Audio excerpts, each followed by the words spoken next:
यमुना सकल सिद्धि हेतु मुदा मुरारी पद पंकज स्फुरद मंद रेणु कटां तटस्थानव कानना प्रकट मोद पुष्पांबुना सुरासुर सुपूजिता स्मर पितृ श्रियं प्रेमतें कलिंद गिरिमस्तके पतद मंद पूरोज्वला विलास गमनोल्लास प्रकट गन्धशैलोनता सघोष गतिदन्तुरा समधिरूढ दोलोत्तमा मुकुन्द रतिवर्धनी जयति पद्मबन्धु सुता भुवन भुवन पावनी मधिगता मनेक स्वने प्रिया विलुसेविता सुखमयूरहंसा दिवि तरंग भुज कंकणा प्रकट मुक्तिका वालुका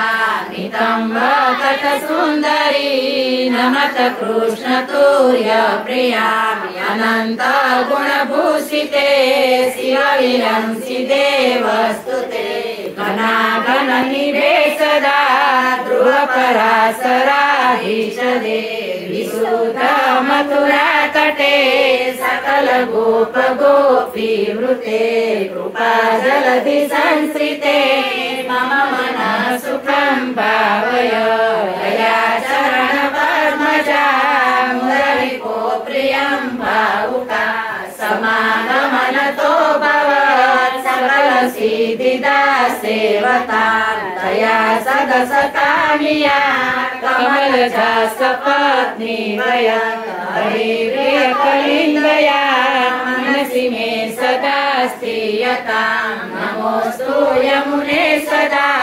तव चरित्रमद्यद्भुतं न जातो यमयातना भवति ते पयपानत यमोऽपि भगिनी सुतान् कथमुहन्ति दुष्टानपि प्रियो भवति सेवनात् तव हरे यथा गोपिका ममास्तु तव सन्निधौ तनुनवत्वमेतावता न दुर्लभतमारति मुररिपो मुकुन्द प्रिये अतोऽस्तु तव लालना सुरधुनि परं सङ्गमा तवेव भुवि कीर्तिता न तु कदापि पुष्टिस्थिते स्तुतिता करोति कमलजा सपत्नी प्रिये हरेर्यदनुसेवया भवति शोक्षमा मोक्षता इयं तव कथाधिका सकल गोपिका संगमा श्रणाश्रम जलाणुभि सकल गात्र जे संगमा तवाष्टकमिदं मुदा पठति सुरसूते सदा समस्त दुरितक्षयो भवति वे मुकुन्दे रति तया सकल सिद्धियो मुररिपुष्य सन्तुष्यति स्वभाव विजयो भवेत् भजति वल्लभ